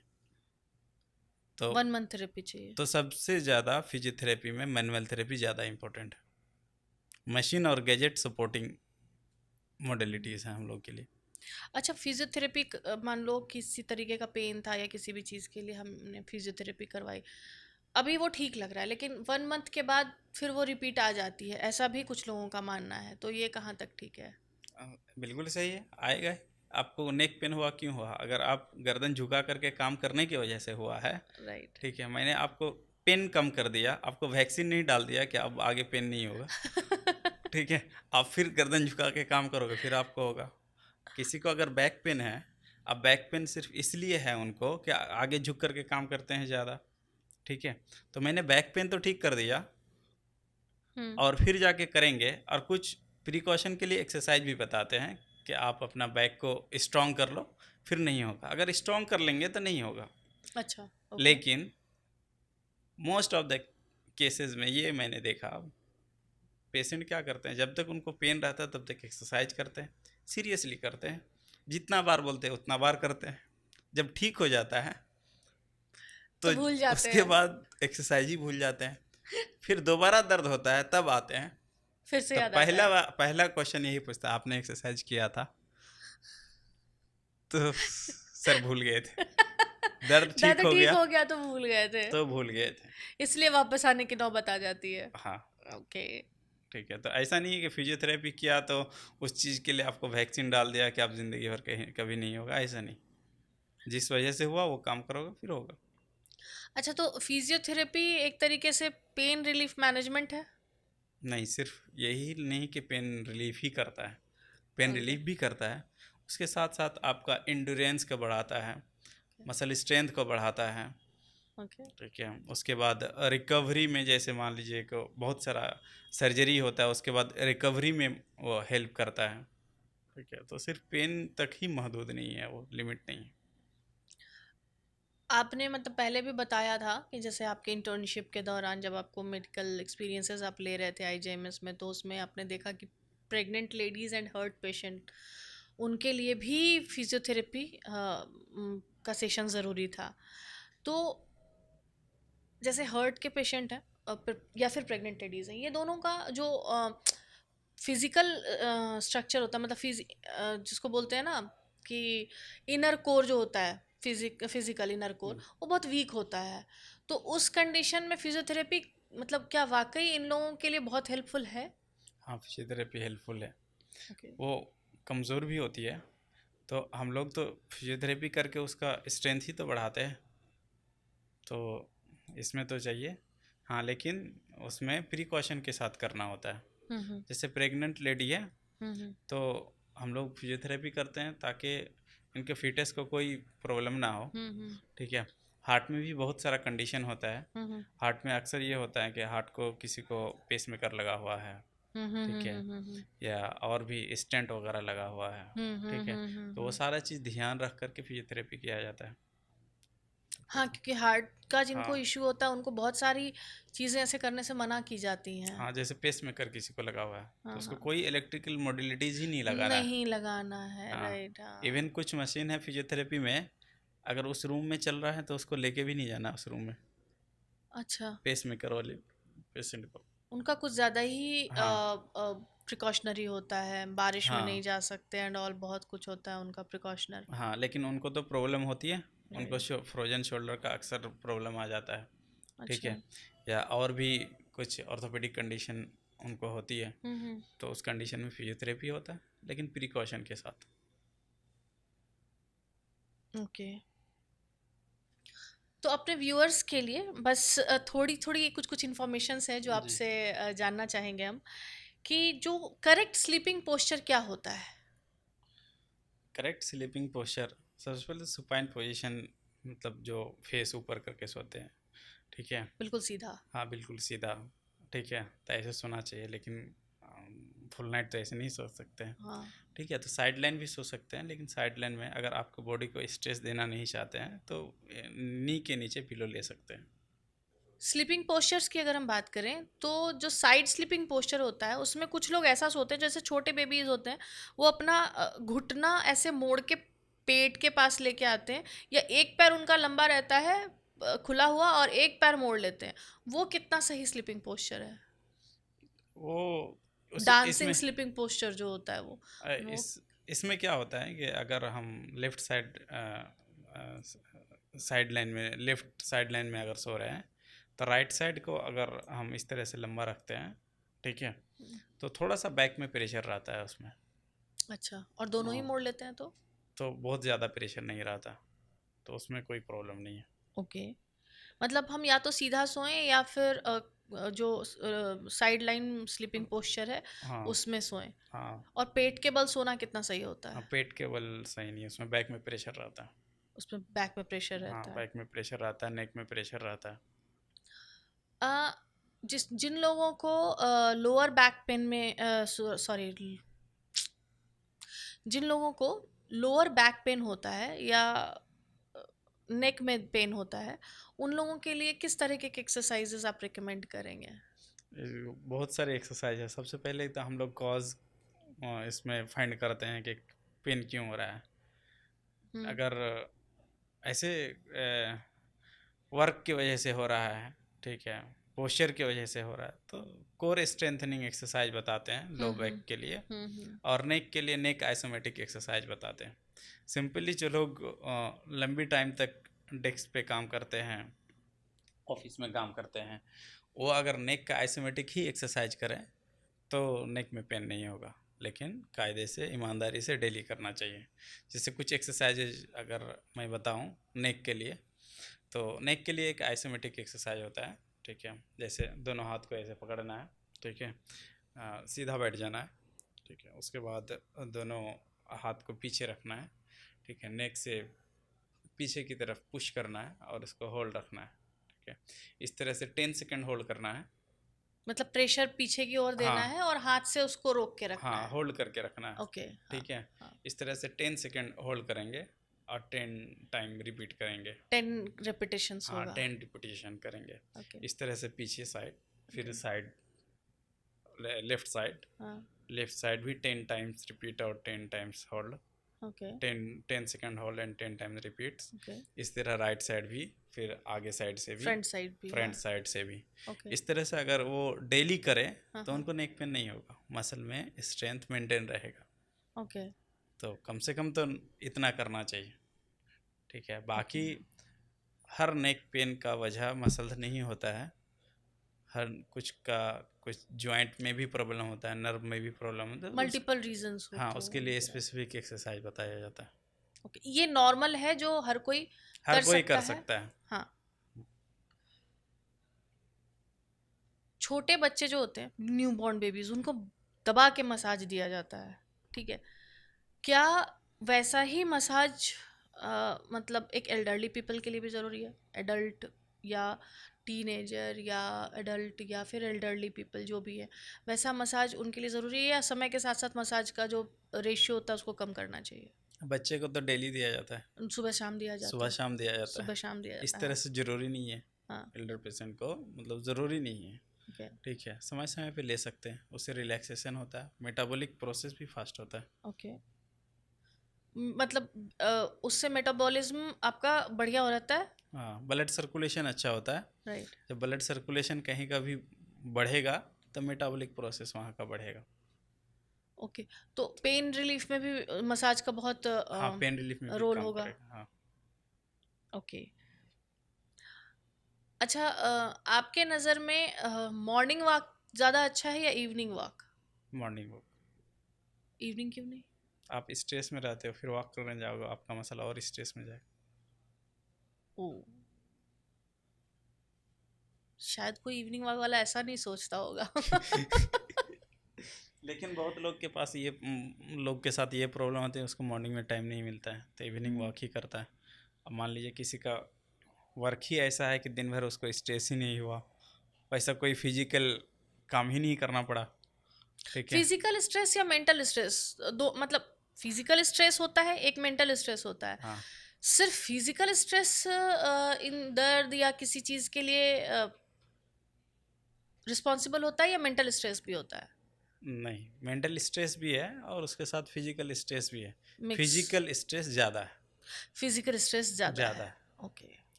तो जिसको मेंटल स्ट्रेस है वो इवनिंग वॉक भी करेंगे तो ठीक है उसके लिए। जिनको फिजिकल है उसके लिए नहीं। हाँ, हाँ। अच्छा, ये बताइए कि खुले पैर से वॉक करना कितना सही है? मीन्स पहले तो, पहले के टाइम में लोग कहते थे कि घास पे सुबह सुबह हरी हरी घास पे खुले पाँव चलो तो आँख की रोशनी आँख की तेज, रोशनी बढ़ती है। आँख की रोशनी तेज होती है एंड ऑल, पता नहीं क्या। अभी तो घास भी मिल जाए तो बड़ी बात होती है। तो ऐसे भी अगर आप घर में भी खुले पाँव चल रहे हैं, या कहीं अगर रोड पे चले जाएं बेयर फुटेड, तो वो कितना सही है अभी आज के समय देखिए, में? आप खाली पैर में रोड में चलेंगे तो साफ नहीं रहता, ठीक है। लेकिन अगर आप घास पे चलेंगे तो आपकी आँख की रोशनी बढ़ेगी, ये कहीं से मेडिकली प्रूफ नहीं है, हम्म। ठीक है। हाँ। ये कहीं मेडिकली प्रूफ नहीं है। लेकिन अब आप घास पे चलते हैं तो आपका सोल में स्टिमुलेशन होती है, हम्म। ठीक है। एक स्पेशल टाइप का स्टिमुलेशन होती है घास में। हम्म। इससे आपको रिलैक्सेशन फील होगा, ओके। ठीक है। तो आँख ये की पेन रिलीफ भी करता है? पेन रिलीफ भी हो सकता है। आपको रिलैक्सेशन होगा तो पेन रिलीफ होगा, ठीक है। लेकिन ये नहीं कि आँख की रोशनी बढ़ेगी, ये मेडिकली कहीं से प्रूफ नहीं है। ओह, वो सिर्फ ऐसे सुबह सुबह घास पे चलाने के लिए बोला जाता होगा। सर्वाइकल स्पॉन्डिलाइटिस क्या होती है? और मतलब इस पे कैसे वर्क करना चाहिए लोगों को इसको ठीक करने के लिए, या इससे जुड़ा और भी कुछ, सर्वाइकल से जुड़ा और भी कुछ प्रॉब्लम है जो होता है जो कि फिजियोथेरेपी से ठीक हो सकता है, या? देखिए सर, सर्वाइकल स्पॉन्डिलाइटिस का ट्रीटमेंट तो फिजियोथेरेपी में ही है, ठीक है। सर, आपने पूछा कि सर्वाइकल स्पॉन्डिलाइटिस होता क्या है, होता क्या है? ठीक है। एक्चुअली सर्वाइकल हमारा इस रीजन को सर्वाइकल ही बोला जाता है, ओके। जो नेक का रीजन है, ठीक है। वहाँ पे जो भट्टेबरा है उस रीजन को सर्वाइकल बोला जाता है, ठीक है। उस एरिया में चाहे जॉइंट में या उसके सराउंडिंग कोई स्ट्रक्चर में अगर इन्फ्लामेशन होता है तो उसको सर्वाइकल स्पॉन्डिलाइटिस बोला जाता है, स्पेशली उसके जॉइंट में, ठीक है। तो सर्वाइकल स्पॉन्डिलाइटिस बोला जाता है। इसका कॉजेस यंग एज में ज़्यादा गर्दन झुका करके पढ़ने से, हम्म। गर्दन झुका करके काम करने से, मोबाइल चलाने से, उसके वजह से होता है। बहुत बार इंजरी की वजह से भी होती है, कहीं एक्सीडेंट हो गया हम्म। उसमें चोट लग गया उसके वजह से भी, गलत पोस्चर की वजह से, किसी को 2-3 तकिया लेकर के सोने की आदत है तो उसको भी हो जाता है, ठीक है। तो इससे बचने के लिए अगर आपको पोस्चर की वजह से है तो पोस्चर करेक्ट करना चाहिए, ठीक हम्म। है। इर्गोनॉमिक सही रखना चाहिए, हम्म। ठीक है। तो हमेशा जब जहाँ काम करें वहाँ सही से आपका पोस्चर सीधा करके आप रहें, हम्म। ठीक है। तो आप इस चीज़ से बच सकते हैं। और दूसरा एक्सरसाइज, एक्सरसाइज करके आपका मसल को, नेक मसल को अगर स्ट्रेंथन रखेंगे उसका उतना स्ट्रेंथ रहेगा, उतना नहीं होगा। ओके। ओके।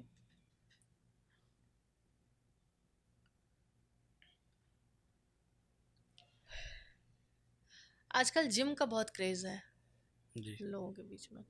जाते हैं, डोले शोले बनाते हैं, पूरा एकदम इतना बॉडी बना लेते हैं कि अपना हाथ खुद अपनी पीठ तक नहीं पहुंचता है लोगों जी। का। तो ये बॉडी बिल्डिंग कहाँ तक सही है शरीर के लिए? और क्या ये एक मतलब लॉन्ग टर्म में शरीर को पेन और फिजियोथेरेपी की ज़रूरत तक लेके जाती है? हाँ, अगर आपका ये कंटिन्यू नहीं रहेगा जिम, मान लीजिए आप 1 साल कर लिए, 2 साल कर लिए, उसके बाद फिर छोड़ दिए, तो आप मसल इम्बैलेंस हो जाती है, ठीक है। जैसे मान लीजिए कि बाइसेप्स, कोई बाइसेप बहुत स्ट्रॉन्ग कर लिया, ठीक है। तो हम लोग का डेली एक्टिविटी में बाइसेप का बहुत यूज़ होता है, तो उसका टोन मेंटेन रहता है। लेकिन उसके ऑपोजिट मसल मसल ट्राइसेप्स वाली मसल्स वो वीक हो जाता है, ठीक है। तो हम्म। इसी तरह से एक मैंने एग्जांपल बताया, इसी तरह से बॉडी का बहुत सारी जगह ऐसे पे मसल इम्बैलेंस हो जाता है। ठीक है। आजकल तो क्रेज है जिम का, करना चाहिए। करना चाहिए, एक्टिव रहने के लिए करना चाहिए, एक्टिव रहने के जरूरी लिए, है। एक्टिव रहने के हाँ लिए करना चाहिए। ओके। हमने कायरो प्रैक्टिस की बात करी थी, जी। तो फिजियोथेरेपी और कायरोथेरेपी, इन, कायरोप्रैक्टिक। हाँ, हाँ कायरो प्रैक्टिस, तो इन दोनों में ज़्यादा बेहतर कौन है? देखिए, कायरोप्रैक्टिक आजकल जो देख रहे हैं या सुन रहे हैं, कायरोप्रैक्टिक की पढ़ाई होती है फॉरेन में, हम्म। और ये बहुत 5 साल की कोर्स होता है। कायरो प्रैक्टिस सिर्फ उसका? हाँ, 5 साल का कोर्स ओ होता है। वाह। सिर्फ ये नहीं कि आप गए और ज्वाइंट का कट से कर दिया तो ये कायरोप्रैक्टिक है, ये नहीं ओके। है। ओके। लेकिन आजकल आप दिखाया जो जा रहा है, वो सिर्फ जॉइंट्स के लिए वो दिखाया था? ज्वाइंट्स को सिर्फ वो कट से आवाज़ निकालने वाला है। सर वो ठीक है, आवाज़ हाई सच में वेलोसिटी। आती है? हाँ आती है, अच्छा। उतना नहीं आता है जितना हाँ, एक्चुअली बहुत वीडियो में ज़्यादा आवाज़ रहता है। रहती है वीडियो में, हाँ। हाँ, जैसे ये आवाज़ आई, कितना सा आवाज़ आया। वीडियो में आएगा पड़ पड़ पड़। हाँ, आप एम्पलीफायर लगा के इसको बढ़ा सकते हैं। ठीक है? तो इतना सा ही आवाज़ आता है। ठीक है। ओके। और वीडियो में ये दिखाया जाता है कि हर कंडीशन के लिए कैरोप्रैक्टिक, हाँ पेट में दर्द है तो उसके लिए भी कैरोप्रैक्टिक, गैस बन गया है उसके लिए भी पेट पकड़ के कट कट कट कट। तो देखा है मैंने, ये वीडियोस भी देखी है मैंने ऐसी। हाँ, तो हर चीज़ के लिए कैरोप्रैक्टिक नहीं है। आपका अगर कहीं पे जॉइंट का माल अलाइनमेंट है तो वो करेक्ट कर सकता है, लेकिन ऐसा भी नहीं है कि आपके नेक में माल अलाइनमेंट है तो पूरे बॉडी का करने की ज़रूरत है, ऐसा हम्म। भी नहीं है। लेकिन जो दिखाया जाता है कि अगर नेक में है तो पूरे बॉडी का किया जा रहा है, बैक में है तो पूरा बॉडी का किया जा रहा है। जहाँ का माल पोजिशनिंग है वहाँ का करेक्ट करो, ओके। सिर्फ उतना सा ज़रूरत है। और ये जो किया जा रहा है कायरो प्रैक्टिस में आजकल सब इसको अलग कर दिया है, हम्म। लेकिन part of the physiotherapy. Physiotherapy में एक मोबिलाइजेशन टेक्निक होता है। ओके। मोबिलाइजेशन का ग्रेड होता है 1 2 3 4 5 करके। हम्म। तो 5 ग्रेड को हाई वेलोसिटी थ्रस्ट बोला जाता है, उसमें तो यही किया जाता है। ओ, तो ये तो तो इसको फिर अलग क्यों किया गया? फिजियोथेरेपी का ही पार्ट है। तो आजकल लोग कायरोप्रैक्टिक स्पेशल कायरोप्रैक्टर करके इसको अलग कर दिया है। हम्म। और वो सिर्फ यही ज्वाइंट को तोड़ने थ्र मरोड़ने का काम हाँ, करते हैं? सिर्फ थ्रस्ट देने का काम करते हैं। ठीक तो है। इसको और फिर बहुत सारा फिजियोथेरेपी मैंने से? देखा कि जिसके लिए कॉन्ट्रा इंडिकेशन है, यानी देना नहीं चाहिए, ओके। मतलब ये चीज़ करना ही नहीं चाहिए, उस कंडीशन में करते हैं। तो इसका हार्म क्या हो सकता है? इसका हार्म हो सकता है, और बहुत जगह हुआ है, हम लोग ऐसा सुने हैं, और मेरे पास भी केस आया है, हार्म ओके। होने के बाद आया है। अच्छा, हार्म होने के बाद आया हाँ है? हाँ, हार्म होने के बाद आया।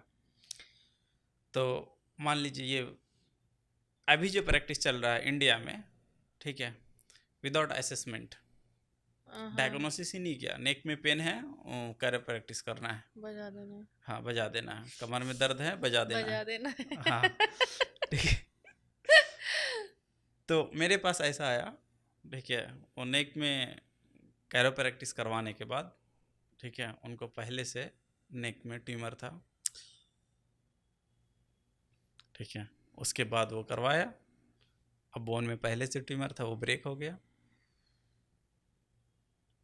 ठीक है, अब ब्रेक हो गया, स्पाइनल कॉर्ड कंप्रेस हुआ। ठीक है, ऐसे कंडीशन में डेथ भी हो सकता है। ठीक है, लेकिन वो पेशेंट बच गया। फिर वो सर्जरी कराया, सर्जरी करने के बाद फिर फिजियोथेरेपी के लिए मुझे बुलाया था। ओ ठीक है, सर्जरी करने के बाद, तो इस तरह से माय डेंजर हो सकता है। गॉड, एक्चुअली ये डेंजरस था। हाँ, डेंजरस।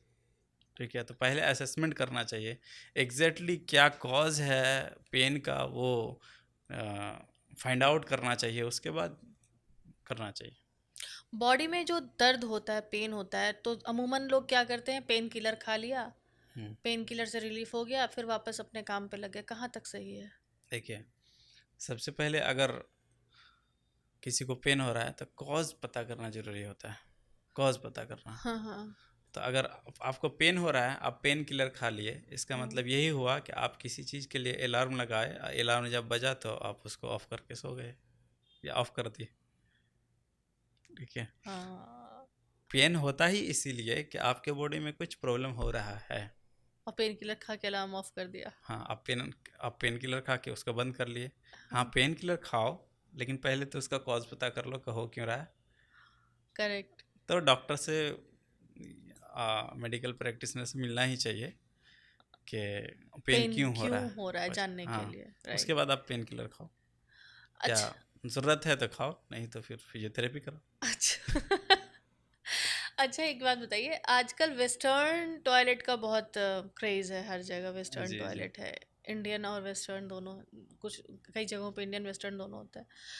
बॉडी के लिए क्या सही है, वेस्टर्न या इंडियन? आज के लिए ज़रूरी है वेस्टर्न। आज के लिए वेस्टर्न जरूरी हाँ, है। आज के डेट में वेस्टर्न ज़रूरी है।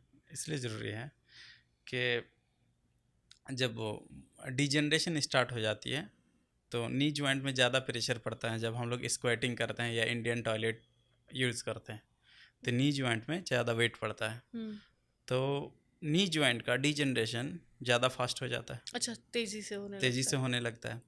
और ऐसा ओल्ड एज में उनको तो डिजनरेशन होना ही है। हम्म। और जो इंडियन टॉयलेट यूज़ करते हैं उसको ऑस्टियोआर्थराइटिस पहले होता है। तो वैसे कंडीशन में हम लोग एडवाइस भी करते हैं कि आपको इंडियन टॉयलेट यूज़ नहीं करना है, आपको वेस्टर्न यूज़ करना है। और जो एडल्ट्स हैं, ये तो शायद आप उनके लिए बोल रहे होंगे जिनकी एज हो गई है। हाँ, जो एडल्ट हैं अभी, उनको उनको भी करना चाहिए उनको भी वेस्टर्न यूज़ करना चाहिए प्रिवेंशन के लिए। प्रिवेंशन के लिए। ओके।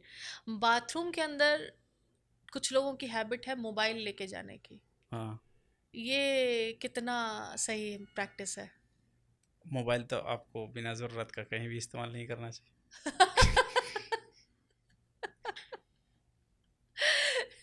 नहीं, कुछ लोगों को टाइम बिताना होता है वॉशरूम के अंदर, तो फ्रेश होते होते वो वेस्टर्न टॉयलेट पे है, और फ्रेश होते होते हम लोग का पहला एडवाइस रहता है पेशेंट को, अगर कोई नेक पेन लेकर के आता है, मोबाइल कम यूज़ करना है। अच्छा। ठीक है, आप बाथरूम में हो या रूम में हो, ठीक है, कहीं यूज़ नहीं कर। ओके। स्पाइन हेल्थ, जैसे अब हमारी अभी बात हो रही थी कि स्पाइन हेल्थ पे भी लोगों का मतलब उसके लिए भी लोग एक्सरसाइज वगैरह करते हैं, फिजियोथेरेपी की ज़रूरत पड़ती जी है। जी। तो फिजियोथेरेपी का सेशन लिया, उसके बाद योगा पे हम आ गए, तो कितना हेल्पफुल होगा हमारे स्पाइन के लिए? देखिए, योगा आपके फिटनेस के लिए सही है। हम्म। ठीक है, कुछ प्रॉब्लम है उसको ठीक करने के लिए फिजियोथेरेपी सही है। ओके। तो अगर आप ठीक हो गए तो योगा कर सकते हैं। हाँ, अगर ठीक हो हाँ गए, थोड़ा कंट्रोल में आ गए, तो फिर आप हाँ योगा कर सकते हैं, उसके थ्रू उसको कंट्रोल किया जा सकता है, हाँ, राइट? फिजियोथेरेपी आपका प्रॉब्लम को सॉल्व करेगा, हम्म। योगा से आप फिट रहिएगा। मतलब दोनों एक दूसरे का पूरक है, मतलब आप हाँ, कह सकते हैं। ओके। अच्छा, जैसे आपने बोला कि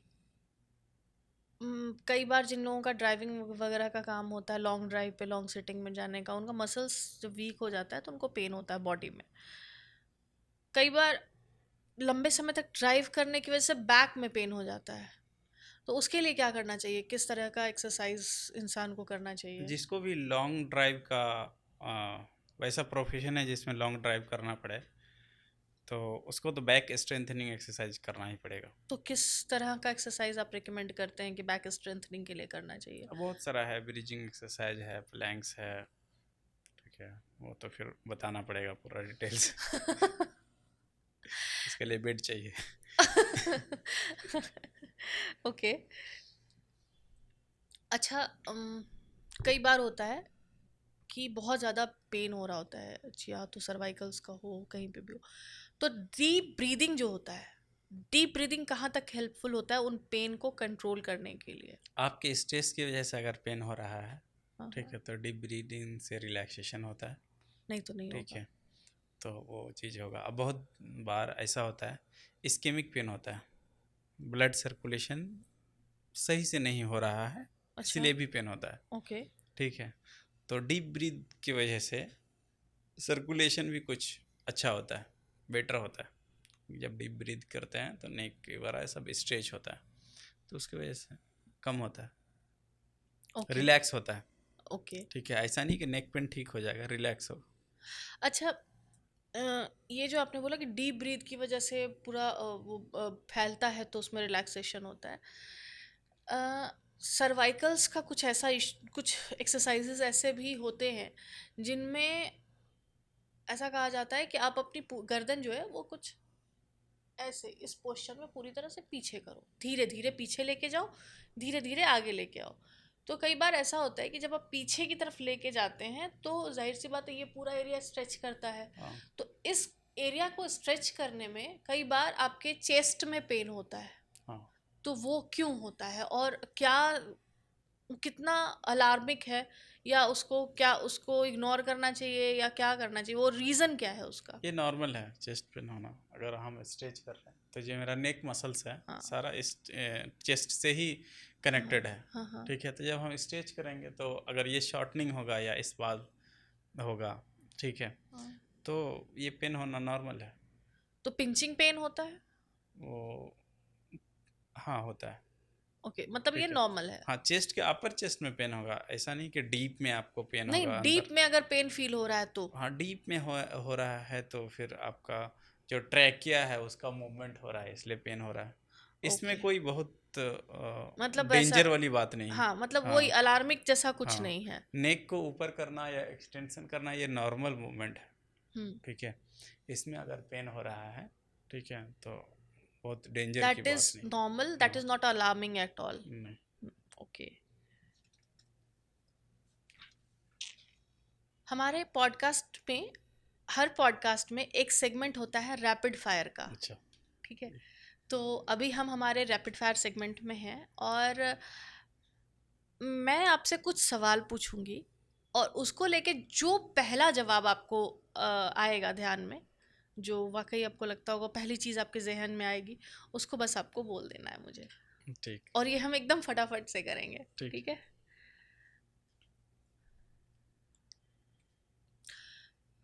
पेशेंट्स सबसे ज़्यादा किस चीज़ के बारे में कंप्लेन करते हैं, नेक पेन के बारे में या बैक पेन के बारे में? Back pain.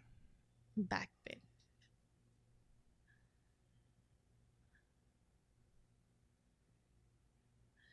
कोई एक चीज़ ऐसी बताइए जो लोग हर दिन कर रहे हैं, उनकी आदत में है, और वो धीरे धीरे उनका जो नेक हेल्थ है, गर्दन का जो हेल्थ है, उसको हैम्पर कर रहा है। आज तो सबसे कॉमन है मोबाइल यूज़ करना।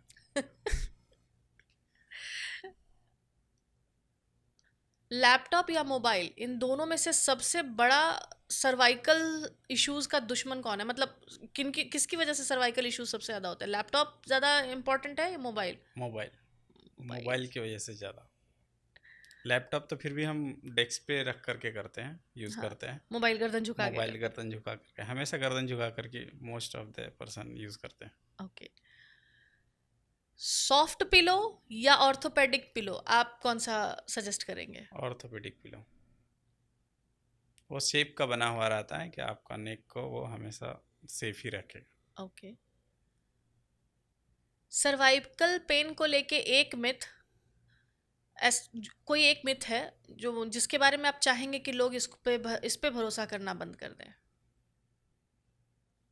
कि ये ऐसे ही ठीक हो जाएगा। बहुत लोग ये सोचते हैं कि हाँ सर्वाइकल पेन है और ठीक हो जाएगा, कुछ करना नहीं है इसके लिए। ये भी ठीक है। एक्चुअल ये होता है, ये बहुत बड़ा मिथ है। हाँ। ओके।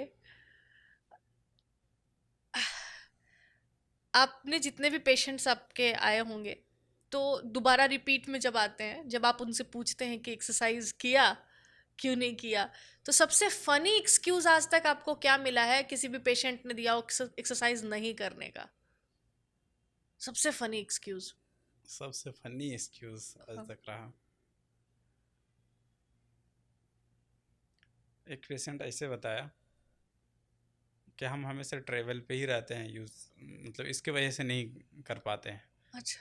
लेकिन एक्सरसाइज करने के लिए तो आप होटल में तो रुकते ही होंगे या जहाँ जा रहे हैं वहाँ तो रुकते ही होंगे। ठीक है, और 5-10 मिनट का एक्सरसाइज बताते हैं। तो ट्रेवल की वजह से नहीं कर पाते। ओके।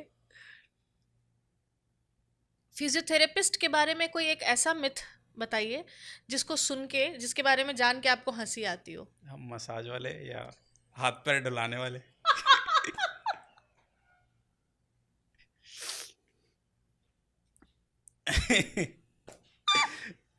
अब बोलते हैं अक्सर ये चीज। सीरियसली? मसाज वाले या हाथ पे डुलाने वाले? हम बोलते हैं।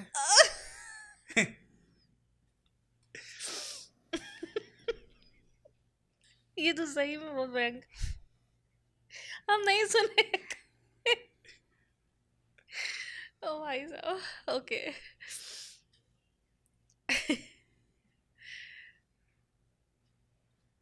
टी ब्रेक या स्ट्रेच ब्रेक, ज्यादा हेल्दियर कौन है? अच्छा, वर्क स्टेशन में स्टेज पर। ओके।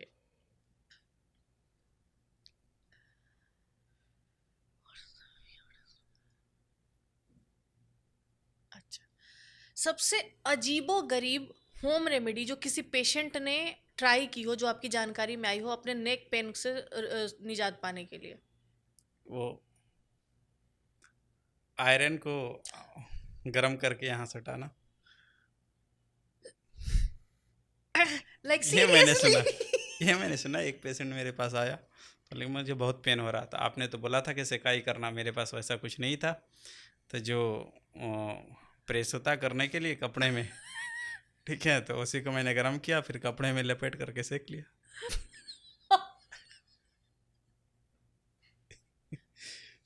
ऑस्कर अवार्ड क्यों नहीं दे दिया सर आप उनको? ओके।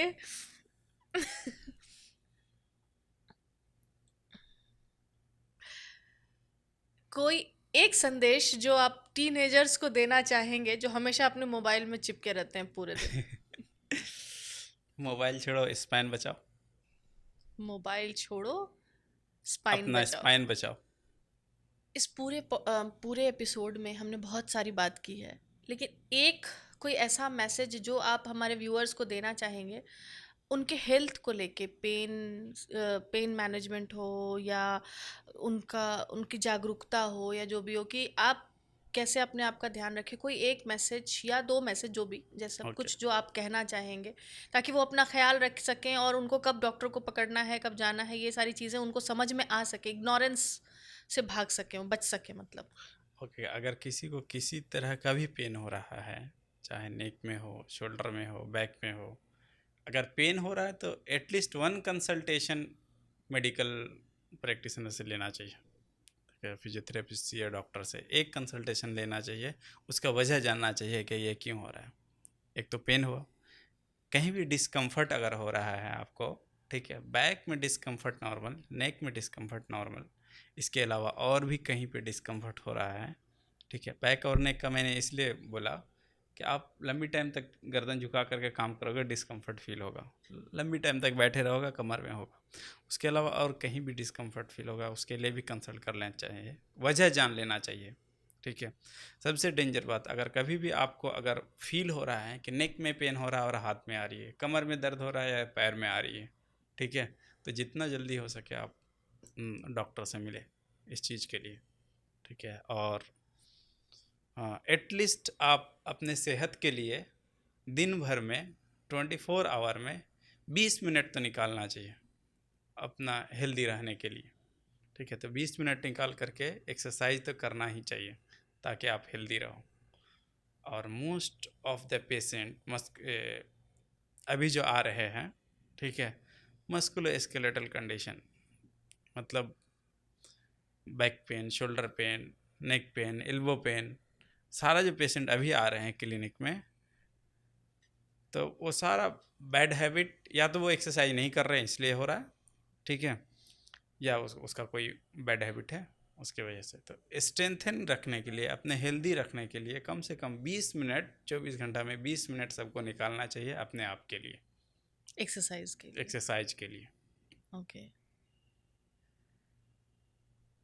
अच्छा, जो आपने अभी बोला कि अगर आपको नेक में पेन है, हाथ में फील हो रहा है या बैक में फील हो रहा है ऐसा, तो उसके लिए डॉक्टर से मिलें, मतलब फिजियोथेरेपिस्ट से? इमीडिएटली मिले उसके लिए। तो फिजियोथेरेपिस्ट जो भी होंगे उनके आसपास, उनसे ही मिलना है ना? या हाँ, किसी और डॉक्टर से? नहीं, आप किसी भी डॉक्टर से मिल सकते हैं, लेकिन फिजियोथेरेपी से आप ज़्यादा बेहतर होगा कि आप फिजियोथेरेपिस्ट से मिलिए। ओके। ठीक है। तो ओके। आजकल डॉक्टर भी अ, जो लोग बढ़िया प्रैक्टिस कर रहे हैं, ठीक है, तो वो अगर मस्कुलर पेन होता है या जो मेडिसिन में ठीक नहीं होगा, ठीक है, वो फिजियोथेरेपी के पास रेफ़र कर देते हैं। ओके। ओके। तो किसी तरह का भी पेन हो आपको, तो सबसे पहले आपको फिजियोथेरेपिस्ट से ही मिलना चाहिए। उसके बाद ही किसी और डॉक्टर के पास हाँ, जाना चाहिए। आज भी फॉरेन कंट्री में, ठीक है, ऑस्ट्रेलिया में, कनाडा में, किसी तरह का भी पेन होता है, तो सबसे पहले फिजियोथेरेपिस्ट से ही मिला जाता है। अगर फिजियोथेरेपिस्ट लिख करके दिया कि नहीं, ये आपको न्यूरोफिजिशियन से भी दिखाना चाहिए या ऑर्थोपेडिशियन से भी दिखाना चाहिए, तब वहाँ दिखाने जाते हैं। Even okay. अगर उधर कोई सर्जरी भी करते हैं, तो सर्जरी करने से पहले फिजियोथेरेपिस्ट से ये क्लियरेंस लिया जाता है कि ये आप ठीक कर सकते हो कि नहीं कर सकते हो, तो उसके बाद ही सर्जरी किया जाता है। ओके। आज के एपिसोड में आपने देखा कि कैसे बॉडी का पेन, हर एक जगह का पेन हमें इस बात की इसका संकेत देता है कि हमारा प्रॉब्लम कहाँ पे है। और जैसे कि अभी हमारी डॉक्टर अमीरुल होदा सर से बात हो रही थी और उन्होंने बताया कि आपको इग्नोर नहीं करना है कि कभी भी आपके बॉडी में पेन है, इग्नोर नहीं करना है। पहले आप अपने फिजियोथेरेपिस्ट से मिलिए जिस पे आपको भरोसा है, वहाँ जाइए। वहाँ से फिर आपको जो रिकमेंडेशन मिलती है उसके बेसिस पे आप अपना न्यूरो की प्रॉब्लम है, बोन से रिलेटेड है, मसल से रिलेटेड है, तो वो फिर आप सेलेक्ट करिए कि आपको कहाँ जाना है। और इतनी सारी वैल्यूएबल इंफॉर्मेशंस हमारे साथ शेयर करने के लिए मैं डॉक्टर साहब को बहुत बहुत थैंक यू बोलना चाहूँगी। और उम्मीद करेंगे कि ये सारी जो भी इंसाइट्स आपको मिली हैं ये आपके लिए बहुत फेवरेबल होंगी। आप इससे कुछ तो ज़रूर सीख रहे होंगे और आपको पता होगा कि अपने लाइफ में अपने आसपास जो डेली रूटीन है आपका, उसमें आपको क्या करना चाहिए और क्या नहीं करना चाहिए if you want to be healthy forever. Forever जैसी कोई चीज़ होती नहीं है, लेकिन अपने शरीर को लॉन्ग टाइम तक हेल्दी रखने के लिए cervicals, back pain, nerve stretch, muscle stretch, इन सब चीज़ों से फ्री रखने के लिए आपको अपने डेली रूटीन में किन किन चीज़ों को देखना है, किन किन चीज़ों पे वर्क करना है। अब आपको शायद पता होगा, बहुत क्लियरली पता होगा, क्योंकि ये मैंने नहीं कहा है, ये डॉक्टर अमीरुल होदा सर ने कहा है, जो कि खुद एक फिजियोथेरेपिस्ट हैं और उनकी स्पेशलाइजेशन है मैनुअल थेरेपी में एंड कपिंग में। तो उम्मीद है कि इस बात को आप ज़रूर समझेंगे और अपने पे ज़रूर लागू करेंगे। इसी बात के साथ मैं डॉक्टर अमीरुल हुदा सर को बहुत बहुत धन्यवाद कहना चाहूँगी। बहुत बहुत वेलकम। धन्यवाद कि आप हमारे पॉडकास्ट पे आए और उम्मीद है हम फिर से मुलाकात करेंगे कुछ नए इनपुट्स के साथ। इंशाल्लाह। चलिए, थैंक यू सर।